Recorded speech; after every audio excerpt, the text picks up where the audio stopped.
Haunting Images again, coming back, wanting to basically continue right where we left off. On the last video, we basically were set up to fight the boss next. So I'm going to go straight back on to the undead settlement, and we'll make our way towards the boss and see what we can do. Alright, so let's go ahead and get right to it. And with this setup here, I may or may not decide to summon someone in, basically to help with the fight. I mean, I won't really need the help as much as some people might, since I've already beaten him a few times, but I haven't showed any summoning yet, so I might as well just get right to it for people that don't know how it works.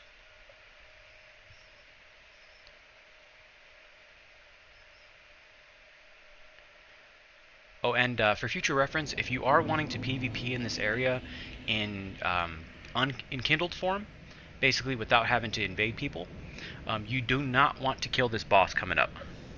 Because if you do kill him, it locks this area out for any kind of PvP whatsoever. So you want to make sure that if you are going to do PvP, you wait to kill this boss before you do.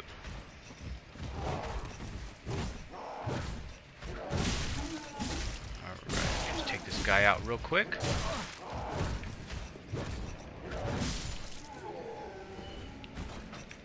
Okay, and in the last video I did talk to that giant, one that fires the giant arrows. And like I said, by talking to him, he's actually up on that tower right there. He actually will help you out against the enemies. So if you don't talk to him, he will fire arrows at you too. But since I did talk to him, any of his arrows that he fires will not do any damage to me if they land next to me. And he will just try to kill them. So he's basically my ally.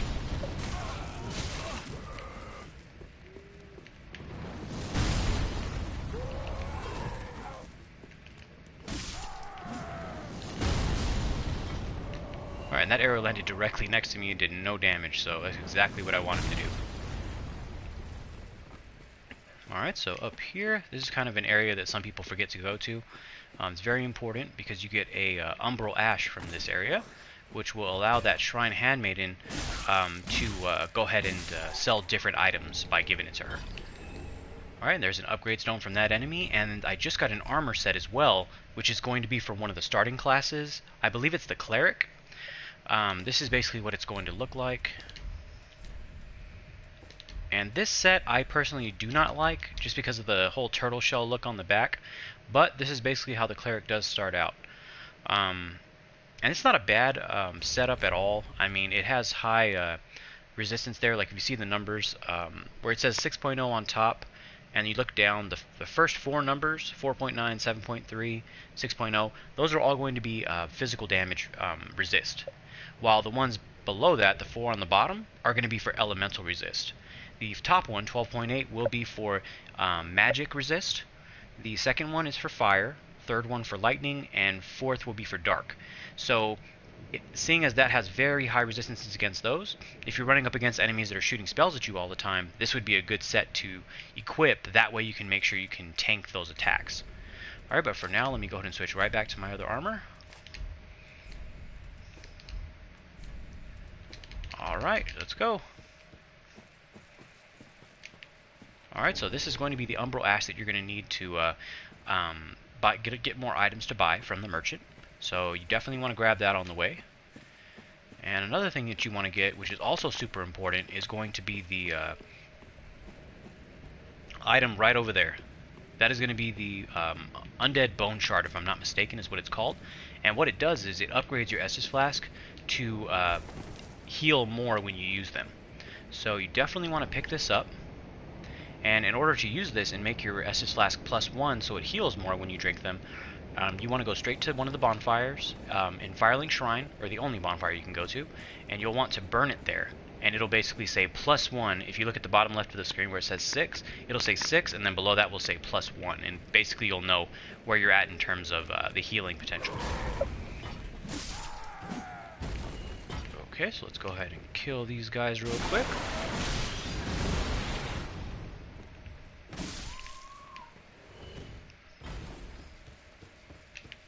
Alright, and if you jump across right here, there's going to be a kind of a quality weapon, just based on the scaling. This is a great scythe. Okay, and this weapon right here is actually pretty decent. It actually has decent range, and it also has bleed on it. And the good thing is that sometimes, for some of the attacks, they're a little bit delayed. So if you're doing PvP, it can be helpful. And also, since it does swing from left to right, it's easier for you to hit enemies when they try to go around you and get backstabs.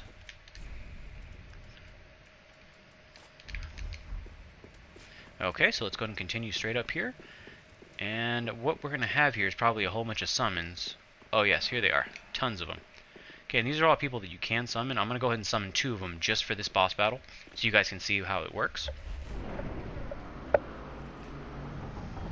Alright, and this doorway basically leads right back down to where I crossed the bridge and you fight the ice demon from the previous video.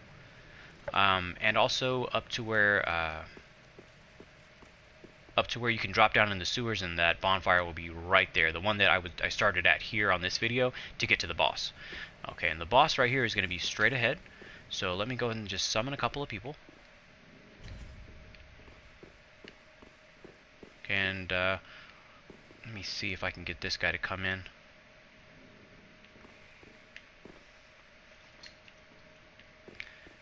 And hopefully there'll be one other person. If not, we should be fine, but definitely if I can get one other person, that would be great.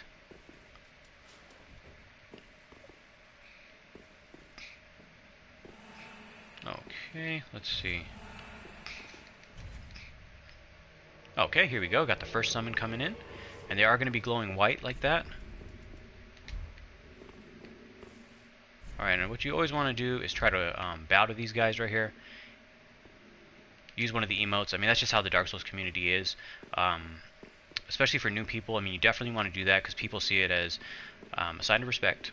Even though it's just a video game, of course. It's just something that people do just as part of the game. Now I have another person coming in. And I'll do the same to him. Alright, now let's go ahead and get right into the boss battle. And we're all good to go. Alright, one thing you will notice, you have to activate the boss battle as the host before your people can come in. They basically see a fog wall in front of them. For me, of course, I don't see one. But for them, they can't join the boss battle until the boss's health bar pops up on the bottom of the screen.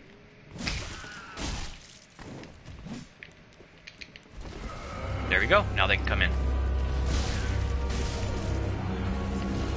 That is the boss right there.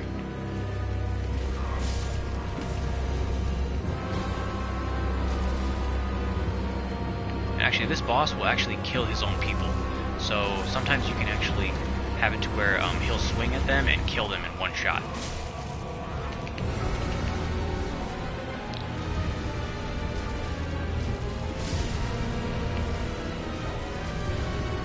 Oh yeah, these guys do spawn in infinitely, by the way. They just jump from the top. So you don't really need to worry about them too much.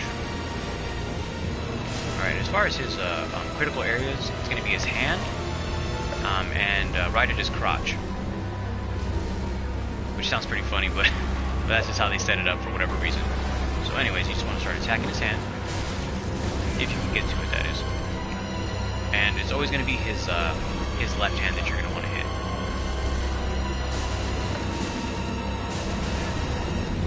Alright, and there we go. And it takes a chunk of his health off when you finally do that. For some reason the game is lagging a bit. Alright, let's see. You do have to be careful because this guy does huge damage when he hits you. Okay, one of my summons just died, I think.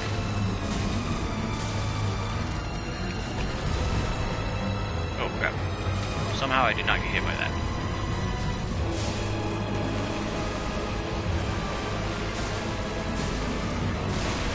Okay, so now I just hit the critical spot again, and he actually pretty much is ready for me to go on to the next section of the boss battle.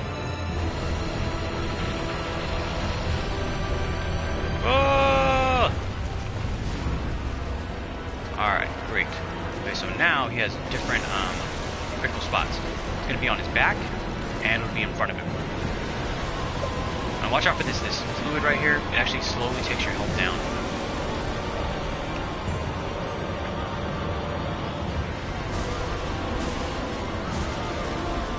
I'll stand in it right now just because I have a lot of health, but usually if you're lot harder for you, just because your health will tick down a lot faster. Alright, you gotta be careful of this hand. It's probably gonna grab me right now, but that hand that's coming out of his stomach, it'll do a huge, like, grab damage attack, and it'll basically take you out pretty quick.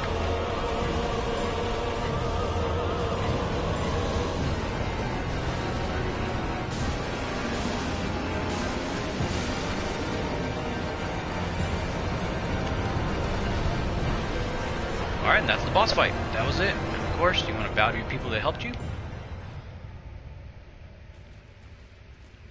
And you're all good to go. Alright, and as you can see on the bottom of my screen, there's two items. The top one is going to be the boss's soul, which you can actually turn into a boss weapon.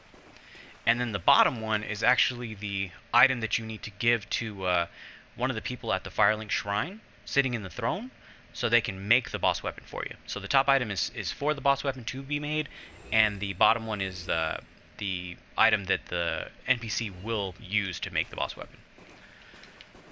Okay, and this is the guy that we talked to, I believe, in the last video. I forget how he dies. I know that there's another NPC in the game that wants him dead.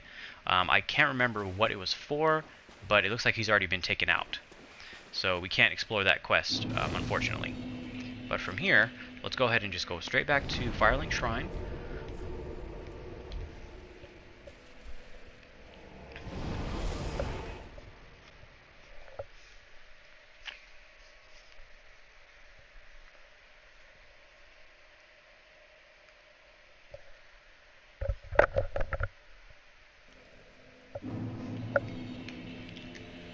Alright, so from here, I'm going to go ahead and hit this here. I mean, there's nothing I really need to do in this area, per se. I mean, oh, you know what? I just got that item I was just talking about. Let me go up here and talk to that NPC real quick.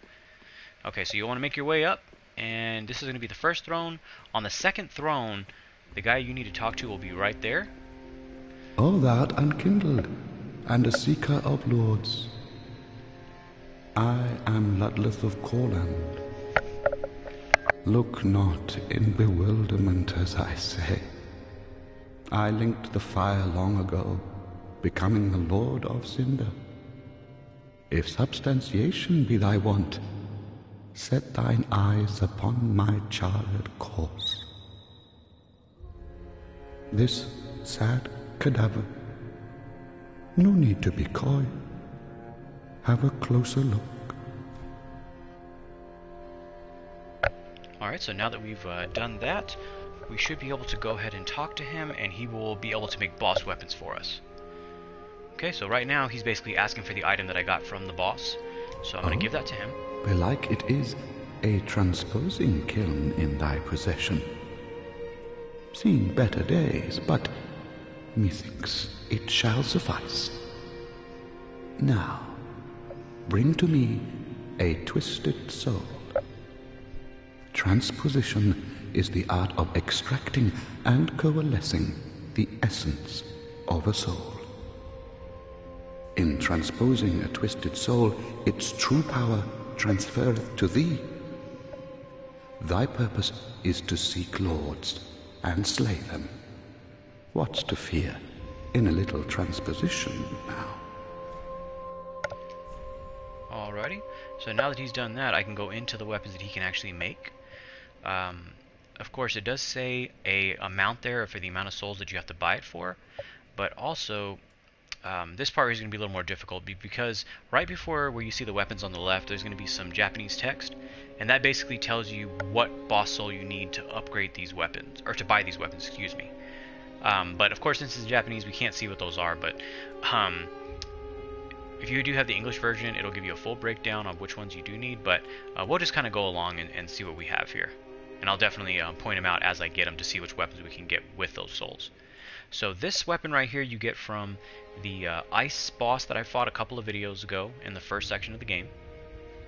It does pretty big damage. I mean, it starts off at 176. You need 30 strength to hold it, though, so that's the only problem. But otherwise, I mean, it's great. Got a couple other weapons here to look at, but this is the main one. I mean, as far as me, for my strength weapon, besides this one here. Of course, this one, though, I would not want to use because I also have to put 12 into intelligence and into faith. And since this is a straight strength build, I don't feel like wasting my points. And also, it has split damage of physical 157 and fire 88. So it's not going to be as powerful as this weapon in terms of raw damage. So I would rather not use that, so we'll just leave now. Okay, and then as far as that undead bone shard I jumped across that one little gap for, you want to go right here.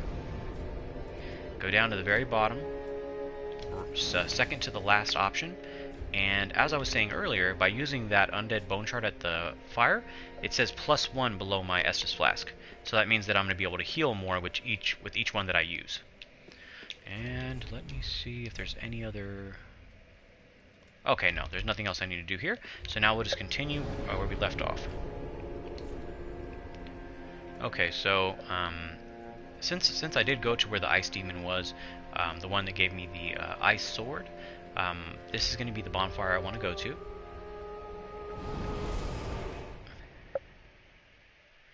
And I'll give you guys a quick recap of what we were looking at.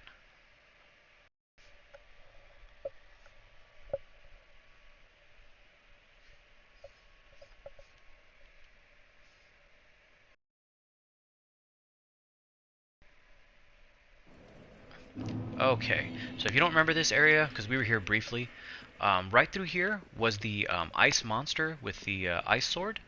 I think I still have the sword in my inventory. It's this one right here. This is the one you get from killing the monster. And just to give you guys a little more of a, to remember where we're at, this is where those lifts were, where we talked to Sigurd, the Knight of Catarina. If I go up, it leads me right up to that tower. So we don't want to go that way, but this is basically where I am. So I just basically activated that bonfire so we didn't have to go all the way through the level of the undead settlement to get back. So saved a little bit of time for us. Okay, so let's go ahead and head through here. Okay, so now we'll just keep on going right on to the next area. Alright, and these monsters are pretty scary, but they're not that difficult to take down. I'm gonna let it fully transform, you can see what they look like. Ugh. Yeah, these things are pretty horrible. But like I said, they're pretty easy to take down if you have a pretty strong weapon.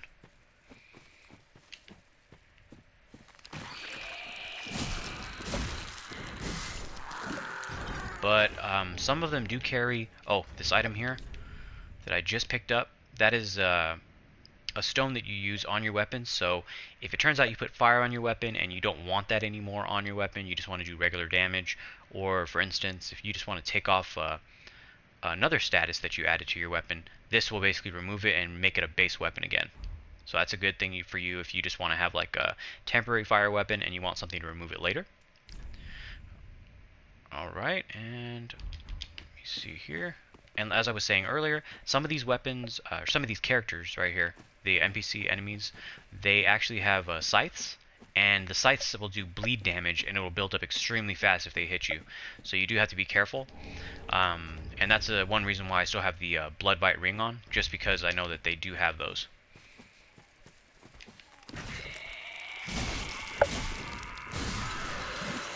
Alright, and coming up here, I'm actually going to be getting one of the strength weapons that I love the most. It's called the Butcher's Knife. So I'm going to go ahead and... These are the scythes I was talking about, by the way. Okay, you want to take those guys out pretty quick.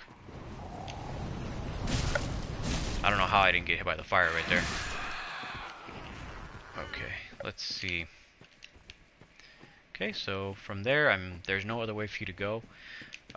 You look over yonder, I mean, there's pretty much just a ledge you can fall off if you want to die, but I'm not doing that.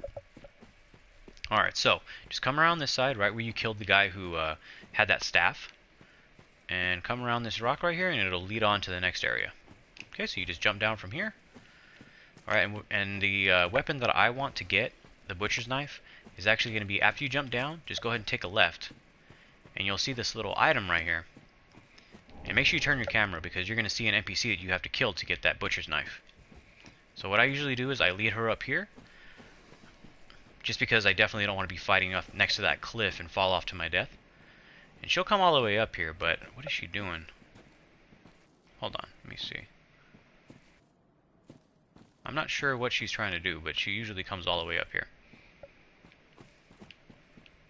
And this character is actually dressed like one from the previous Dark Souls 1 game.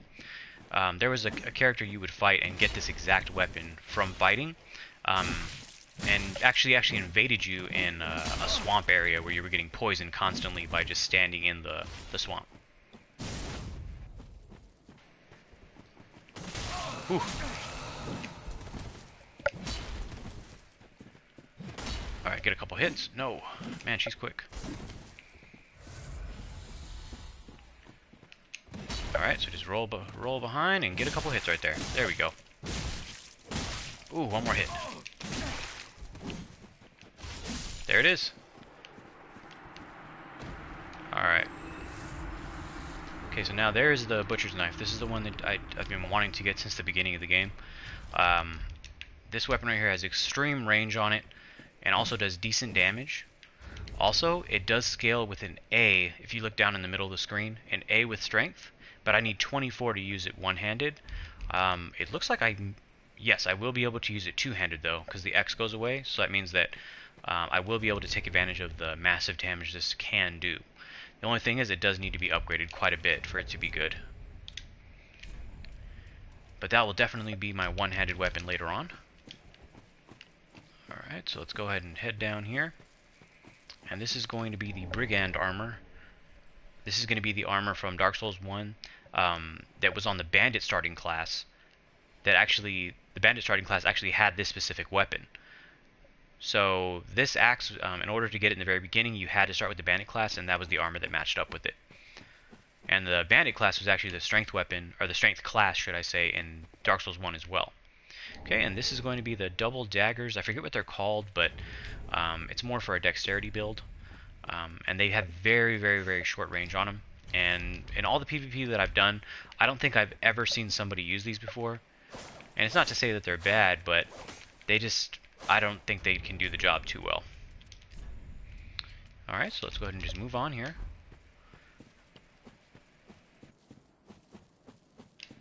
Alright, and then the next thing you're going to want to do is just head up here. You're going to look to the left.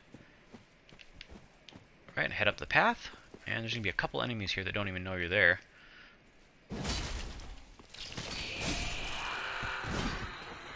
And you definitely want to kill them before they transform, because otherwise they're going to be very problematic, especially when there's multiple. There's an upgrade stone. Okay, and this is the part that you need the bow for. Because what you want to try to do is lure these enemies one at a time. Just because if, like I said, I mean, they all gang up on you, I mean, you pretty much will die pretty much instantly. Just because they all have bleed weapons, and they will just build it up so quick.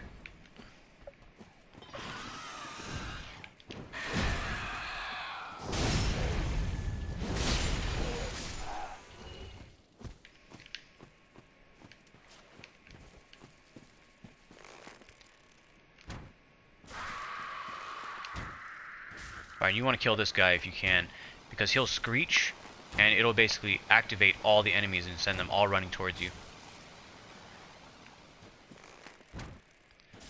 Yeah, this guy's a pain. Oh no, I'm out of arrows. Oh, I'm completely out of arrows. This is going to be a problem. And as you can see across the bridge, when he screeches and I get close, those enemies will start to transform. So there they go. I'm going to try to take them out before they all transform.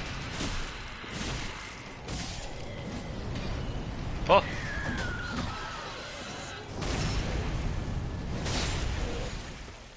Well, this is actually the most successful I've been against these guys, so that is not too bad.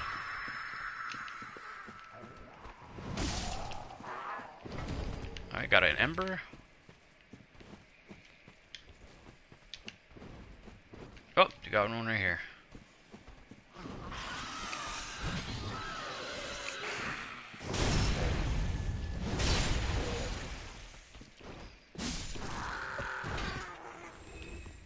Alright, so now that we've gotten all this, I'm actually coming up on 25 minutes, which is where I want to stop, but let me really quickly get this item, and I'll just hit the next bonfire. Okay, so from the bridge, there's actually I don't know if you'd call it a secret, but it's an area that's a little bit more difficult to get to. So you can actually drop off this ledge. Okay, and if you're a faith user, there's an item in here that's actually good for you. It's actually a miracle tome that will allow you to get more spells from one of the NPCs. Basically, you give them the tome, which is basically a book, and she'll sell more spells to you that weren't previously available.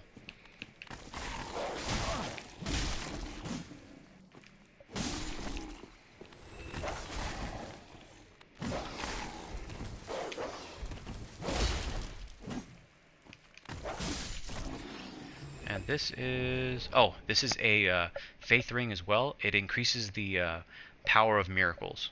So let's say you have like a lightning bolt you're using as a spell, it'll increase the damage of that, as far as I know. And this is that tome I was telling you guys about, which will make it so that you can buy more spells. Okay, so from here, you want to head left and go back up top. And this will lead right back to where we were before we jumped down. Okay, so from here, next thing you want to do, just head straight down here. Alright, and there's going to be a couple of NPCs we can talk to, which we'll talk to in the next video, but right now I'm just going to hit this for right now.